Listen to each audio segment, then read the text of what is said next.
Welcome to another episode of Bankside Cuisine. We're here at Fisherwick Lakes. The rods are out, the food's in front of us, so it can only mean one thing. We're going to show you how to make another recipe. Now today we've got pork chops with a lovely little sweet potato Colcannon.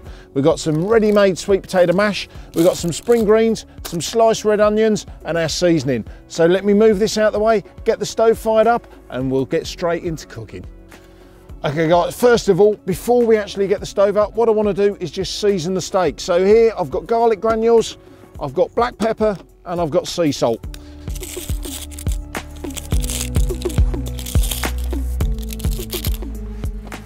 I'm just pressing that seasoning into these and then we're just going to turn it over and season the other side as well.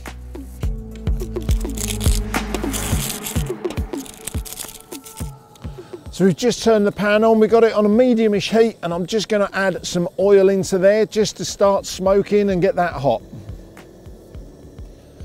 Right, that oil's now nice and warm, it's marbling across the surface of the pan, there's a little bit of smoke coming off it, so what we're going to do is put our pork chops straight into there. Now these have been seasoned on both sides using salt, black pepper and our garlic, and there we go, you can hear that little bit of a sizzle already as they go in.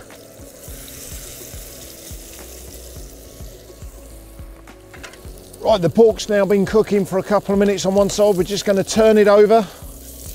And there you go, you can start to see that coloration now. That garlic on there, that's starting to turn, that's caramelising. We've got all the way along the fat there caramelising. Now when we've done that side, what we're going to do is flick it onto its side and just actually start rendering down that fat that's in the pork as well. Just so we can get that nice and crispy around the edges. Right, so that's now been cooking. What we're going to do, as I said, we're just going to now start to colour that fat off in the pan just by holding it and pressing it down. And you can already see it, you know, a light little touch there, and that's just going to start crisping that up nicely.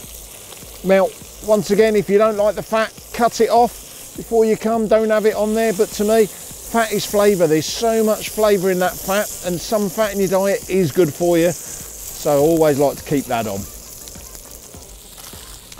Right, so while those pork chops are cooking in there, the next thing to go into the pan, we're going to put some onions. Now, these are going to start frying off. We're going to get all of the flavour that garlic and that pork's kicking out into the pan, into these onions, ready for our Colcannon. So we'll just open these. Now, once again, just to show you, I've bought these ready sliced. You can do them yourself at home, slice them up, put them into a bag and bring them ready done. But this is just a convenience way.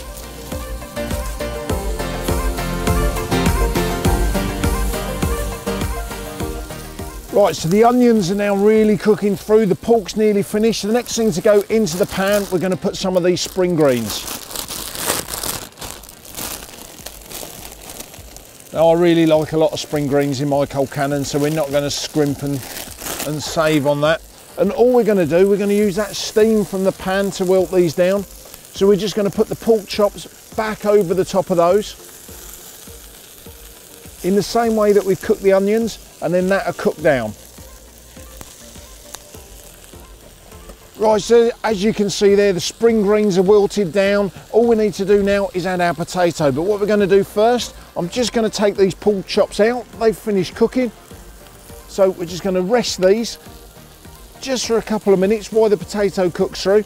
And it's always nicer if you can actually, anything like steaks or pork, chicken, before you're going to eat it, actually just let it rest for a couple of minutes, because what it does, it relaxes the muscle and it'll make it more tender. Otherwise, from the cooking process, it's really tough. So just let it relax as you finish cooking and then it will be nicer to eat. So I've got this sweet potato mash. You can use normal mash if you like. I saw this, it's one of my favourites. So we're just going to get this in the pan. There we go, so we're just going to heat that through, getting everything mixed together. Now, Colcannon, bubble and squeak, however you want to call it, it's going to be a lovely sweet little dish. You've got the sweetness of those red onions, you've got the sweetness of that potato as well, and then a nice little bitterness of the cabbage that's going to go through there. Work really well. Pork is quite a sweet meat anyway, and it really works well with sweet flavours. So we've got our sweet potato in there, everything's starting to cook, it's all warming through beautifully. We've just moved that to the side of the pan. Just going to put the pork back into the pan, just for about a minute, just to carry on heating through. And then all that's left to do is serve. So we're just going to put some of this sweet potato Colcannon into the middle of the plate. Now, as you can see, there's enough here to feed two.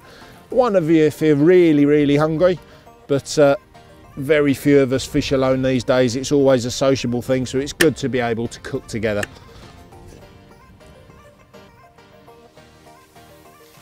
There you go. Now you could serve that with a bit of gravy if you wanted. My preference, you can see the sun's out, it's lovely and warm, you don't want it to be too stodgy. So all we're doing, I'm just going to trickle a little bit of rapeseed oil over there. And once again, that is our finished dish. So we've got a lovely little pork chop, sweet potato Colcannon with spring cabbage and red onions.